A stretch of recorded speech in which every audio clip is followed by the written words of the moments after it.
ওই কি রে মধু এই যে লাটিম যারাই লাটিম খেলছেন ছোটবেলায় তারাই কমেন্ট করবেন এবং ভিডিওটা শেয়ার দেবেন। কি আমাদের আজকে লাটিম প্রতিযোগিতা হবে, লাটিম ঘোরা প্রতিযোগিতা।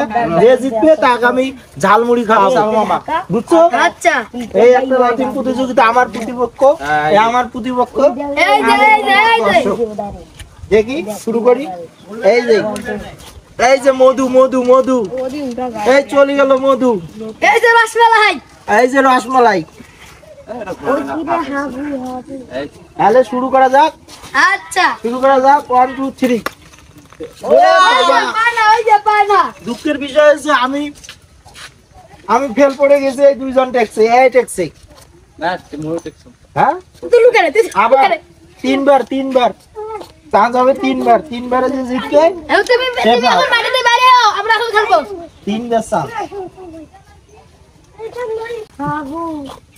আবারও শুরু হলো প্রতিযোগিতা, 1 2 3। ওরে বাবা, এবার জিতছে সে।